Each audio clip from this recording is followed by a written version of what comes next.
Hello लोगोफोर आंनि अफ्रि दैमारि चेनेलाव नोंथांमोनखौ आरोबाव फिन खनसे बरायनानै लाफिननाय जाबाय। एक्चुअली आं दिनैहाय लाइमुथि एरियायावहाय थांदोंमोन। माखासे भिडिअ आपल'ड खालामनो हायाखै नेटवर्क प्रब्लेमनि थाखाय आरो मबाइलाबो एसे उसुबिदा जायो आंना, माने हजोंहाय नेटबो मोना, लोगोसे आरो नांगौ बायदि जेरैबायदि क्वालिटि खालामनांगौ बेफोरबायदि क्वालिटि खालामनो हायाखै। आंना मबाइलाबो थिग नंखाया। जाय हक जाखिनि खालामनांगौ दिनै आं मोनथाम न'खराव हाबबोदों। मोनसे न'खरा लास्टनिया बेखौबो खोन्थागोन आं, केशब बसुमतारी आरो जेमसन नार्जारी आरो सासेया मोनथाम न'खराव हाबबोदोंमोन। मोनसे स्वर्गियारि टाइटेलनि देबियो बिथाङा एकदम बिथोरावसो हाग्रायाव बिनि न'आ। सेकेन्ड टाइम थांफिनगोन आं बिसोरनि न'आव रायज्लायहैदों। मथा मथि जा न'खरनियाव हाबबोदों खोथा जोबनायफोरबायदि सासेनिया केशब बसुमतारीनि न'खर ओरैबायदि गाज्रि, हालोदा गाज्रि, माने बर' रायजो राजाफ्रा मेगनजों गावनि मेगनजों नुफैथारोब्ला, फैनानै नायफैथारोब्ला बुजिगोन दिनै बिनि न'आव मा अबस्था।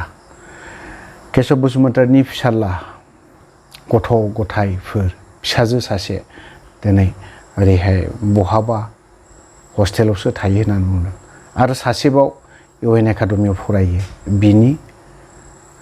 मान्थलि फि होनो हायाखै, ओमफ्राय एडमिसनबो खालामनो हायाखै। मान्थलि फिखौ होनो हायाब्ला क्लासाव खालामनो मोना बिदि होननानै बुंदों। होमबा बेसेबां दुखुनांथाव। बे मानसिया दिनै केशब बसुमतारीया दिनै जियालाव दङ। बिफाया पेरालाइज, बिथांनि फट'खौ, फिसाज्लानि फट'खौ बिखायाव लानानै गोबानानै गाबबाय थायो। होनबा दिनै जोङो बेसेबां रंजा खुसि, बेसेबां जोङो खुसियाव दं, बेसेबां रंजानानै दं, बैसोरनि न'खरा मा जानो हमदों। आरोबाव खोनाबावदों बिथांमोननि बिसिफ्रा बेंगालर, चेन्नाइ बेफोरबायदियाव खारजोबनानै दङ, खामानि मावहैजोबनानै दङ, मोनथिया मा जानानै दं। ओरैहाय गावनि फिसाया दिनै जियालाव बर' हारिनि थाखाय मा जानानै दं, जियाल जानानै दं, दिनैसिमबो उदां जानो हायाखै। आरो बिसिया ओरैहाय गथ'फोरनि थाखाय बहा मा जागोन, बहा मा मोनजाया, बेफोरनि थाखाय खुरखाव खुसि नागिरनानै दं। नाथाय जोंनि दैदेनगिरिफ्रा मा खालामदों? NDFB खौ दिनै बिमा बिफानो गथायनो हाबानो दिनै दायथ' जोब्बाय बेखौ सानदों, नाथाय बे नङा। जाय दैदेनगिरिया दिनै बेफोरबायदि खोथाखौ होनदों, दुखुनांथाव। नोंथांमोना बिथांमोननि न'खराव थां खनसेखौ। आं दिनै नोंथांमोनखौ गोरा बुंनो गोसो गैया। बिथां रन्जित बसुमतारी आरो गबिन्द बसुमतारी, नोंथांमोनखौ आं खावलायगोन, अननानै सारमोना बिथांमोननि न'आवबो थां। केशब बसुमतारीनि न'खरनि बिमा बिफानि हालोदखौथ' आं दहाय जेरैबायदि खोथा सोंनो थांदोंमोन, आं बेफोरबायदि खोथाखौ आं दिनै सोंनोनो हायाखै। सोंनो हानाय मोनसे पावाराबो फैयाखै आंनावहाय। बिथांनि जि केशबनि बसुमतारीनि बिफा, बिनि महरखौ नुनानै, बिनि जिहेथु हालोद, जि अबस्था, जों दिनै जायै लोङै गाजा गोमजा बिराद खुसि। गोबाङानो जोंनि NDFB दैदेनगिरिफ्रा बिराद खुसि, बिराद रंजादों। सोरनिबा थाखाय दिनै मा होननानै बुङो, पिस एकर्डआ बिराद खुसि, बिराद गिदिर, माने बावहायनो जों मोननांगौखौ मोनजोब्बाय बिदि सानदों। नाथाय बेफोरो मिस्टेक, बेफोर नंखाय, भुल, गोरोन्थि। नोंथांमोना जा सानदों, आं खावलायगोन जोंनि बर'नि दैदेनगिरि नोंथांमोना सम आरो खाबुखौ लानानै, नोंथांमोननि थाखाय टाइमा बिराद आंखाल, मालाबानि समावहाय थां। लाइमुथि बायदियाव हाबहैयोब्ला थां। दिनै लाइमुथि बायदि बाजारा, जों 2012 बावहाय थायोब्ला मा दंमोन, जेबो गैयामोन। दिनैहाय गोबां नांगौ बायदिखौ मोनाखैब्लाबो हाग्रा ओनसोलावहाय जेरैबायदि मोननांगौ बेफोरबायदिखौ एसेब्लाबो मोनदों। रायजो राजानि खोथाखौ जुदि सानोब्ला,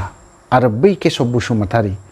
बिथांमोननि न'खर, बिसोरनि फेमिलि, बिथांनि केशबनि बिसि केशब बसुमतारीनि गथ' गथाय बेफोरनि खोथाखौ नाय सान जों दिनै दैदेनगिरि जानानैबो जेबो होनो हायाखै केशब बसुमतारी मोनबायदिया जोंनिख्रुइ डाबल सेक्रिफाइस खालामदों जों मा खालामदों जों जानायाव खस्थ' मोनदों थाबायनायाव खस्थ' मोनदों फिजिकेलि जों खस्थ' मोनदों नाथाय केशब बसुमतारी आरो जेमसन नार्जारी बिथांमोन बायदि जों मेन्टेलि प्रेसार मोनाखै जोङो फिजिकेलि जों मोनदों मेन्टेलि जों मोनाखै जोंनि बर'नि दैदेनगिरिफोर नोंथांमोनाबो फिजिकेलि मोनदों जानांगौ मेन्टेलिखौ मोनाखै मेन्टेलि टर्चार डेन्जार जैसे मानसिया फाग्लाबो जायो नाथाय बिथांमोना मेन्टेलि टर्चारसो मोननानै दं जेमसन नार्जारीनि बिथांनि बिसियाबो दिनै खोनानायावहाय बहाबा चेन्नाइनो उफाय गैया खारन बेफोरबायदि खामानि मावनो थांनायनि जाहोनाबो नों आं दैदेनगिरिफोरनि गोरोन्थिनि थाखाय थांनो गोनां जादों होननानै आं सानगोन दिनै सोरबा सासे दैदेनगिरिया आं दिनै इलेक्सन गेलेबाय आं देरहाबाय EM जाबाय NDFBनि खोथाखौ साननांगौ आंहा दायथ'आ जोब्बाय बे नङा बे जानो हाया आरो बे जानोबो नाङा आं सानदों आसा खालामदों जोंनि बर'नि दैदेनगिरि नोंथांमोन एक्स NDFBनि दैदेनगिरि नोंथांमोन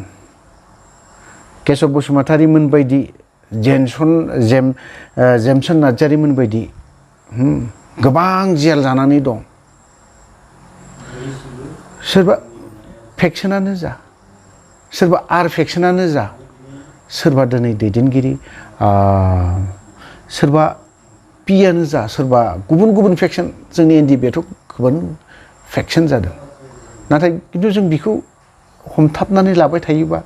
जानाय नङाथ' जोंनि जि दैदेनगिरिफोर बिथांमोनाव आं मोनसे खावलायगोन जेमसन नार्जारीनि बिमा बिफा जेमसन नार्जारीनि गेजेर सासे फंबाय बेबो दिनै आफादनि थाखाय बर' हारिनि थाखाय मुंख्लं जादों बिथाङा थैदों बिसमुरि साइडजों बे जेमसननि फंबायना बिदा बेबो सासे दिनै मुंख्लं जादों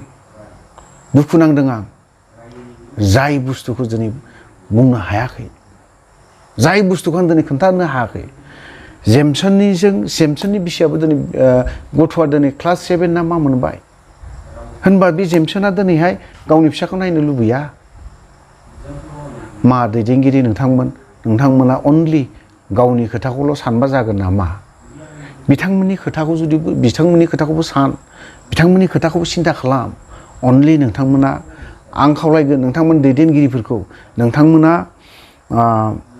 गादियाव जिरायनो मोनबानो गासैबो जोब्बाय बे नङा आं आरो मोनसेबो खोथा बुंबावगौ सिगाङावनो जायफ्रा उल्था कमेन्ट लिरग्रा नोंथांमोना हारिनि सेन्टिमेन्ट गैया दे हारिनि साननाय हनाय बेफोरबायदि खोथाखौ साननाय नङा दे जानला मानला कमेन्टखौ दाहरलाबाय आं एबाराव सेकेन्ड टाइमाव जाय मानसिया गाज्रि कमेन्ट हरगोन आं बेखौ बिनि सायाव केस होनाय जागोन आं बेखौ सिदा बुंखायो सोरबाया मा साना बे नोंसोरनि खोथा खिन्थु आंनि सायाव जुदि गाज्रि कमेन्ट होयोब्ला आं बेखौ केस होनायबो जागोन FIR होगोन आरोखि आं बे सिदा सिदिखा जे लेंगुवेज जा सोदोब बेफोरखौ बाहायनो नाङा जिखुनु समावनो बाहायलाबाय थाबा जानाय नङा जों दिनै माखासे खोथाखौ जा सैथो जा नुदों जा जाना थांगासिनो दं जालांगासिनो दं जों बेफोरखौसो बुंगासिनोबो दङ आरो बुंलांबाय थागोन आरो जोंखौ जों हमथानोबो हानायबो नङा जोंनि बर'नि दैदेनगिरिफोर नोंथांमोना आं थोंजोङैनो खावलायगोन रन्जित बसुमतारी नोंथांनिनो समस्थियावनो दङ बे केशब बसुमतारी बिथांनि न'आबो ओरैबायदि बायजोबनाय ओरैबायदि अबस्था जों दिनैहाय दङ बिराद मोजां न'आव दं जों दिनै केशब बसुमतारीनि बिमा बिफाया मा अबस्था जादों दिनै जेमसन नार्जारीनि बिमा बिफाया माबायदि अबस्था दङ जों थाखा फैसा होबोनो हायाखै अनलि मोखांल' खोन्थाबोनो हादों गावनि खोथाखौ साननायखौ गार जोंनि जेसेबां NDFBनिफ्राय इलेक्सन गेलेनानै देरहानायफोर नोंथांमोन लिडारफोर नोंथांमोना गावनि बेक्ति खोथाखौ दासान बेक्ति खोथाखौ सिन्था खालामनो नाङा बै जेमसन बसुमतारी आरो केशब बसुमतारीमोन बायदि जेमसन नार्जारीमोन बायदि बिथांमोननि बिमा बिफाया सानसे खामानि मावो हरावहाय 3थासो बाजाबानो दिनै 4थासो बाजायावनो सिखारनानै दुब्लियाव आबाद मावनो थाङो नोंथांमोनाबो बेफोरबायदिखौ हेबिट खालाम हुदा खालाम नाथाय बेफोरो नोंसोरखौ फोथायनानै नोंसोर दैदेनगिरिफोरखौ फोथायनानै नोंसोर दैदेनगिरिफोरनि आसा खालामनानै दैदेनगिरिफोरखौ आसा खालामनानै बिथांमोना बै समाव नोंथांमोननि खोथाफोरखौ दानिया लाफानो ना माने मोनसेबो जा खामान होनाय बे खामानखौ फल' खालामनानै बिथांमोनाबो जियाल जादों आसा खालामदों जोंनि बर'नि दैदेनगिरि नोंथांमोन बिथांमोनखौ थाबैनो बरनगोन होननानै आं आसा खालामदों पलिटिक्सआ आलादा बाथ्रा नोंथाङा UPPL खालाम नोंथाङा BPF खालामबाय था पलिटिक्सआ आलादा बाथ्रा NDFBनि जेसेबां इलेक्सनाव देरहानाय MCLA जानाय EM जानाय डेपुटि चिफ जानाय सोरबा MLA जानाय नोंथांमोना बेफोरखौ ज्राब गार सोरबाया BPF खालामदों बेफोरखौ ज्राब गारथ' सोरबा UPPLनि माबा गिदिर बिबान लानाय नोंथांमोना बेफोरखौ ज्राब दोन जों दिनै लाइमुथियाव हादानाव गिदिंनानै आं गिदिंदों आं थांदों आं नुदों मेगनजों आरो आं दिनैहाय गुवाहाटियाव थांनानै सार रन्जन दैमारिखौबो आं लोगो हमहैबावगोन रायलायहैगोन आं बेफोर खोथाखौ शेयार खालामहैगोन आं बुंगोन स्पस्ट' खोथाखौ बुंगोन आं दिनै जोङो सोरबाया बुंनो हागौ बे अफ्रिया भिडिअ आपल'ड खालामबाय थाना गावनि केरियारसो दानो नागिरो बे नङा आं दिनै भिडिअ खालामनो गोसोबो गैयामोन आरो बुंनोबो गोसो गैयामोन आं दिनै इउटिउब बायदियाव आं गावनि मोखांखौ माने बेफोरबायदि खोन्थाबाय थानांगौ मा दरखार दं ससियेल मिडियायाव आं फैबाय थानांगौ मा दरखार दं नाथाय आंनि गोसोआव दुखु मोनदों जोंनि NDFBनि केडारफोर आं गासिबो BTCआव गासिबो NDFBनि न'खराव गिदिंजोबनो हानाय नङा आं खमाबो बियो आं गासैबो मुंख्लंनि न'खराव आं गिदिंजोबनो हानाय नङा आरो गिदिंजोबनोबो हानाय नङा खारन आंहाबो दिनै गथ' गथाय दं न'खर दं आंहाबो आंनि न'खरनि खोथाखौ आं एसे साननांगोन आंनि न'खरनि खोथाखौ दोनथ'नानैब्लाबो आं दिनैहाय बे सप्तायाव बे मासावहाय जा हायो गिदिंगोन कुसुगाव बायदियाव आं दाखालि थांदों कुसुगाव बायदियै जों हाबहैदों मोनसे गामियाव हाबहैनानै ओरैबायदि दुखु नांदों जाय मानसिया दिनैहाय जायनि न'खराव थांदों जायनि न'खराव जाहैदों बिथाङा एज ग्रुपआव दङमोन बिनिफ्राय हमजानानै माहाय फैदों आर डिफेक्सनाव थादों बिथाङा ना 4 लाख बेथनखौ 4 लाखखौनो मोनदों ना माबा मोनसेखौनो मोनदों जेबो गैया बिजनेस मावना जानो मोनसे राहा लामाखौ नुहुराखै बिनि फिसाजोआ मा जादों साइकेल गंसे बिदोंमोन साइकेल गंसे बिनायावहाय दिनैहाय बे गथ'नो साइकेल गंसे बायना होनो हायो दिनै कलेजावबो थाङासै बेसेबां दुखुनांथाव अनलि 5,000 बेखौ बिथाङा होनो हायाखै जोंनि NDFBनि जेसेबां केडारफोर लिडारफोराथ' जे गावबा गाव एसे एनै सोलिनो हाबाय खिन्थु जोंनि दिनैहाय जाखिनि गथ'फोर दङ बेफोरबायदिया ओरैबायदि हालात गाज्रि नुयोब्ला दुखु मोनगोन बर' रायजो राजा नोंथांमोना जुदि नायोब्ला मालाबा थां आरो आं जाखिनि जेसेबां इउटिउबार सेंग्राफोर दं नोंथांमोनखौ आं खावलायगोन एरियायाव जुदि NDFBनि केडारफोर दङबा सेंग्राफोर दङबा बिथांमोनाव सों रायलाय बुजि बिनि उनाव भिडिअखौ खालामनानै आपल'ड खालामना होनाया जेबो गिदिर बाथ्रा नङा खालाम बयबो खालाम आं बेखौ खावलायगोन दिनैहाय जों दिनै सेंग्राफोरनि खोथाखौ बुङोबा सोरबाया जोंखौ बुंहरो नों हाग्रामानि ओंखाम जाग्रासो आं हाग्रामानिबो जागोन सोरनिखौबाबो जागोन आं मोनथिबाय दिनै हाग्रामायाबो दिनै जोंखौ मा खालामदों थांनाय 17 बोसोराव NDFBफोरखौ मा खालामदों जों बेखौ बयबो मिथिगौ नाथाय दा खुंथायाव गैया बिथांमोना ओंखायनो बिथांमोनखौ जों बुङिखाय दिनैनि आवगोलनि 17 बोसोराव जाफ्रा खुंथायाव दिनै गैया दिनै गैया ओंखायनो बिथांमोना बुंजानो गदों नाथाय बिथांमोनाबो सेकेन्ड टाइमाव जुदि फैयोब्ला जों बुंनो गोनां बायध'था जागोन जों सोरखौबाबो गिनाय नङा सोरबा UPPL सोरबा BPF जों बिथांमोनखौबो जों जेबो मोखां नायनाय नङा आं बेखौनोल' खावलायगोन जोंनि BTC नि जेसेबां दैदेनगिरि नोंथांमोन डिपुटि चिफआ जोंखौ नायनाय नङा बेखौ जोङो बिथांनि बडि लेंगुवेज जाखिनि नुनाय जा बुजिनाय आंनि सिन्था धारायाव आंनि साननायाव आंनि बे थौले मेलेमजों साननानै बिथां जोंनि BTC आव जाखिनि खुंथायाव थानाय चिफ नोंथाङा जोंनि NDFB जेसेबां केडार फेक्सननि खोथाखौ बाद दोन जेसेबां NDFB नि केडारफोर दं बिथांनि फारसे नोंथाङा अननाया गैया आरो नायनाया आलादा नोजोरजों नोंथाङा नायगासिनो दं आं बेखौ सानसे समाव बुंबावगोन दिनै जाखिनि खोथा बुंदों बियो आं सैथो खोथाखौसो बुंदों केशब बसुमतारी बिथांनि न'आवबो जा थांदों बिमानि खोथा बिथांमोननि केशबनि